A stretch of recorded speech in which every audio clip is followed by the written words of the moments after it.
MP board के class 10th के सभी विद्यार्थी ध्यान दीजिए, जो आपका 3 जनवरी के दिन गणित का पेपर होने वाला, वहां पेपर आपका कुछ इस तरह का पेपर रहेगा।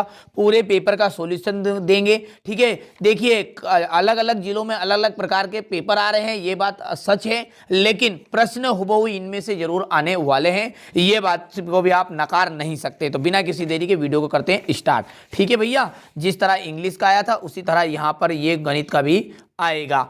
जल्दी से देखिए, पहला प्रश्न समझेंगे। वृत्त के किसी बिंदु पर खींची गई स्पर्श रेखाओं की संख्या कहोगी। तो भैया देखिए, वृत्त पर यहाँ पर कोई बिंदु है ये, और इस पर स्पर्श रेखा केवल एक खींची जा सकती, तो एक आंसर आ जाएगा। बिंदु 0,5 एवं -5,0 के बीच की दूरी है, तो 5 करने में 2 है। यदि द्विघात बहुपद है ax² + bx + c के शून्यक अल्फा और बीटा हो, तो अल्फा और बीटा का मान होगा तो c/a होगा। HCF 91 और 26 है, तो 13, ठीक है। एक AP दी गई है 10, 7, 4 का 10वां पद। देखिए इसका 10वां पद कौन सा है, तो A10 = A + 9D, ठीक है, A + 9D। तो यहाँ पर A + 9D का मतलब क्या हो गया कि A का मान तो 10 हो गया है, और 9 यानी कि 9वां पद, 10 में से एक कम बोलते इसको, और डी जो है वहां पर इस 10 में से 7 घटाया तो -3, गुना किया -27 आ गया, आंसर निकल कर आएगा 17, ठीक है। इसके बाद में x - 2y = 0, 3x + 4y - 20 बराबरी पे 0, तो ये रेखा एक किसी होगी प्रतिच्छेद करेगी, ठीक है। चलिए इसके बाद में यहां पर समझते हैं आगे। क्वेश्चन नंबर जो 2 है, एक बहुपद है जिसकी घात कितनी है, 3 है, वो कौन सा बहुपद कहलाएगा, त्रिघात बहुपद कहलाएगा। प्रत्येक वर्ग जो होते हैं वो समरूप होते हैं। कैसे होते हैं, समरूप। एक द्विघात समीकरण ax² + bx + c में कोई वास्तविक मूल नहीं होते यदि b² जो है बड़ा होता है 4ac से। बेलन के आयतन का फॉर्मूला सब जानते हैं, πr²h। देखिए गणित का पेपर बहुत ही सरल आएगा आपका, चिंता मत करिएगा, पूरी तैयारी कराऊंगा। वार्षिक परीक्षा की पूरी तैयारी कराने की जवाबदारी मेरी है, ठीक है। इस चैनल के अलावा मेरा एक NCERT कोचिंग चैनल भी है, ठीक है। इस चैनल को आप जिस पर यहाँ वीडियो भी देख रहे हैं, तो अच्छे से कंप्लीट करिएगा, पूरी तैयारी कराऊंगा, ठीक है, वार्षिक परीक्षा की। बिल्कुल चिंता मत करिए, जैसे पेपर खत्म होगा पूरे मॉडल पेपर सारी चीज़ें कंप्लीट कराई जाएगी A to Z आपको, ठीक है, एकदम फ्री। तो सब्सक्राइब कर लीजिएगा बस केवल। HCF देखिए A, B और LCM A, B A × B आ जाएगा। इसका जोड़ी की बात करें तो 1 + cot square, 1 + cot square, 1 + cot square आ जाएगा कोसेक स्क्वायर। रेखाएं प्रतिच्छेदी हो तो एकादित्य हल, ठीक है। 1 - cos स्क्वायर sin थीटा, धन पूर्णांक हो जाएगी, धन पूर्णांक, ठीक है, धन पूर्णांक आ जाएगी प्राकृत संख्या है, sec² थीटा - tan² थीटा। इसका 5वें का जाएगा 1। विविक्त कर जो है वो 0 है, ठीक है। कब होगा, जब मूल समान और वास्तविक होंगे, ठीक है भैया। चलिए आगे बढ़ते हैं और अगला देखते हैं। समीकरण जो है ax² + bx + c = 0 में b² - 4ac को क्या कहते हैं, विविक्त कर कहते हैं। क्या कहते हैं, विविक्त कर। शंकु है, उसका छिन्नक का सूत्र कितना होगा, तो ये फॉर्मूला रहा। त्रिघात बहुपद में अधिकतम शून्य कितने होते हैं, देखिए 3 घात वाला बोल रहा है, और 3 घात को हम कहेंगे 3 शून्यक वाला, ठीक है। द्विघात है तो 2 शून्यक होंगे। समांतर श्रेणी जो होती है यानी कि एपी, उसका व्यापक रूप क्या होता है, तो देखिए a, A + -1d, ठीक है, यहाँ पर 1d आ जाएगा, a ± 2d, a ± 3d, ठीक है। ये एक असंभव घटना की प्रायिकता कितनी होगी, तो 0 होगी। यदि a = bq है तो a और b का में क्या संबंध होगा, जो b है वो a का एक गुणनखंड होगा। निम्नलिखित सत्य सत्य छांटना है, तो करनी 2 जो है परिमेय संख्या है, असत्य बात है, क्योंकि ये क्या है, अपरिमेय है। अर्धगोले का जो आयतन का फॉर्मूला होता है वो होता है 2/3 πr³, जैसा कि इसने यहाँ पर ये गलत बता दिया। आगे बढ़ते हैं। x को ब्रैकेट में x - 1 = 0 में x का मान 0 और 1 है, बिल्कुल सत्य बात है। माध्यिका 3 माध्यिका बराबरी पे बहुलक + 2 माध्य, ये बात भी एकदम राइट है। सभी जो वर्ग होते हैं वो समरूप होते हैं। कैसे होते हैं, समरूप। किसी बिंदु से y अक्ष से उस बिंदु का y निर्देशांक कहलाएगी। ध्यान से समझिएगा बातों को, कि y अक्ष से बोल रहा है तो वो x निर्देशांक कहलाती है, तो ये बात होगी आपकी असत्य। छठा प्रश्न देखिए, अभाज्य गुणनखंड विधि द्वारा 96 और 404 का HCF ज्ञात कीजिए।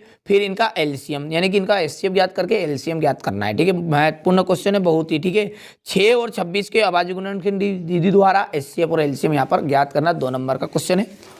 क्वेश्चन नंबर 7 की यदि बात करें, ठीक है, थोड़ा सा बड़ा कर लेते हैं ताकि छोटा अक्षर है क्लियर दिखेगा। ठीक है, थोड़ा ज़्यादा बड़ा हो गया, छोटा। देखिए, यदि किसी एपी है उसका 17वां पद उसके 10वें पद से 7 अधिक है तो सार्वंतर ज्ञात करना है। ठीक है, सिंपल सा सवाल है, कोई ज़्यादा कठिन प्रश्न नहीं है ये। जैसा कि यहाँ पर बोल रहा, थोड़ा सा मैं एक्सप्लेन कर दूँ इसे। तो 17वां पद है तो 17वां पद को बोलते हैं, यहाँ पर कर देते हैं, जगह भी है थोड़ी सी, A17 बराबरी पे क्या बोला उसने, A 10वां पद यानी कि A10 और 17वां पद कौन है, उसके 10वें पद से 7 अधिक है तो हम लिखेंगे A + 16D और इसे हम लिख सकते हैं A + 9D और +7। A से A कैंसिल हो जाएगा आपका और यहाँ पर इधर जैसे लेके आएंगे तो ये जो 9 है वो कितना आ जाएगा आपका, 9 16 में से 9 घटेगा तो कितना बच गया, 7 बच गया है। और जैसे ही आप इसको D का मान करेंगे तो 7/7 यानी कि 1 उत्तर आ जाएगा। ये सब सवाल रहेगा 2 नंबर का, सिंपल सा है। 3,8 13,18 का कौन सा पद 78 है तो ये पी है, बढ़िया से कंप्लीट करिएगा। इसके बाद द्विघात व्यंजक x³ x² - 3 के शून्य ज्ञात करना है। शून्य को तथा गुणांकों के बीच में संबंधित की भी जांच यहाँ पर आपको करनी है। ठीक है, इसके बाद अगले प्रश्न की बात करें तो देखिए यहाँ पर क्वेश्चन नंबर 9 जो है, एक द्विघात बहुपद ज्ञात कीजिए जिसके शून्यकों का योग तथा गुणनफल क्रमशः 1,1 है। और एक द्विघात बहुपद ज्ञात करना है जिसके शून्यकों का योग और गुणनफल करनी 2 और 1/3 है। 2 संपूरक कोण में बड़ा कोण 18 डिग्री, छोटे कोण से 18 डिग्री अधिक है, उन्हें ज्ञात आपको करने हैं। सिंपल से प्रश्न आएंगे, कोई दिक्कत नहीं, आराम से करिएगा। जैसा कि मैं आपसे वादा कर रहा हूं यही प्रश्न आएंगे और वार्षिक परीक्षा की तैयारी भी आपको कराई जाएगी। देखिए यहाँ जो चैनल है ये चैनल कोई फर्जी चैनल नहीं है कि 4 दिनों तक का चैनल है। ठीक है, 3 साल या 4 साल लगभग हमें काम करते करते हो गए हैं तो हम अच्छे से कम 5 चैनल मेरे हैं।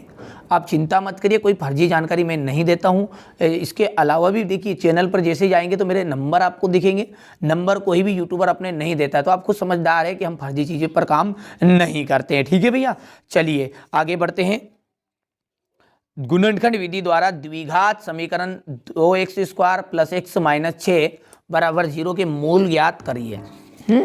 ठीक है, इसके बाद में अगला देखते हैं। क्वेश्चन नंबर जो 12 है वो क्या बोल रहा है, देखिए ये तो 11 का थोड़ा है कि 12वां है, सिद्ध कीजिए 5 - करनी 3 संख्या अपरिमेय संख्याएं हैं। 2x² + 3x + 1 को x + 2 से भाग दीजिए।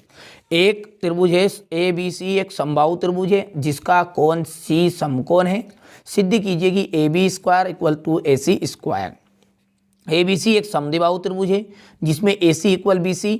यदि AB² = AC² हो तो सिद्ध कीजिए कि ABC एक समकोण त्रिभुज है। निर्धारित कीजिए कि क्या बिंदु 1,5, 2,3 और -2,11 संरेखी है। ठीक है, इसके बाद देखिए यहाँ पर sine 60 degree into cos 30 degree, sine 30 degree, cos 60 degree का मान ज्ञात करना है। इसी तरह यहाँ पर ये प्रश्न दिया गया आपको। ठीक है, इसके बाद 16वें क्वेश्चन में फिर आपसे 8 जो चैप्टर 8 है उससे लिया गया 2 tan² 45 degree, cos square 30 degree, sine square 60 degree. ध्यान रखिएगा, इसमें से वार्षिक परीक्षा में भी काफ़ी हद तक प्रश्न आएंगे। आप सब जानते हैं कि मार्च में आपके पेपर होने वाले हैं। ठीक है, बिंदु 0,0 36,15 के बीच की दूरी ज्ञात कीजिए। जांच कीजिए कि क्या बिंदु 5, -2, 6,4 और 7, -2 एक समबाहु त्रिभुज के शीर्ष है। 1.5 मीटर लंबा एक प्रेक्षक एक चिमनी से 28.5 मीटर। देखिए वीडियो बहुत लंबा बन रहा है, बढ़िया से कंप्लीट करिएगा। सिंपल सी बात है, मैं चाह रहा हूँ कि आपको 75 में 75 नंबर आए। ठीक है भैया, तो मेहनत करिए थोड़ा सा यार आप, है ना, जब भी जाकर हमारी मेहनत भी सार्थक होगी। देखिए ये दोनों जो प्रमेय है ये प्रमेय वार्षिक परीक्षा की दृष्टि से बड़ी इंपॉर्टेंट प्रमेय है। ठीक है, क्वेश्चन नंबर 19 हो गया आपका। अभी तो 23 प्रश्न है टोटल। यहाँ पर देखिए ये है आपका क्वेश्चन नंबर 20। क्वेश्चन नंबर 21 देखिए यहाँ पर, ये है क्वेश्चन नंबर 21। एक आयताकार भाग की लंबाई जिसकी लंबाई जो है उसकी चौड़ाई से 4 मीटर अधिक है, इसका अर्ध परिमाप 38-36 सेंटीमीटर। तो भाग की विमाएं ज्ञात करिए। इनमें से रेखीय युग्म में समीकरण को बदलना है, फिर उसे हल करना है। ठीक है, इसके बाद अगला जो 23वां प्रश्न है ये है आपका एक गोलाकार कांच है, यानी कि जो है चैप्टर 13 से लिया गया है, 4 नंबर का है। ठीक है, ये जो पेपर है आपका वार्षिक परीक्षा के हिसाब से पेपर बनाया गया है। ठीक है, यदि आप वार्षिक परीक्षा के हिसाब से भी पढ़ना चाहेंगे तो ये पेपर आपको काफ़ी हद तक मदद भी करेगा। ठीक है, अच्छे से कंप्लीट करिएगा भैया, उद्देश्य हमारा यही है सिर्फ कि आप अच्छे अंक प्राप्त करें। ठीक है, और कोई उद्देश्य नहीं है। चैनल सब्सक्राइब करने के लिए भी नहीं कह रहे हैं, सब्सक्राइब यदि आपको लगे तो करिए, वरना सब्सक्राइब भी भले ही मत करिए, पर लेकिन आप अच्छे से पढ़िए, हमारा उद्देश्य यही है।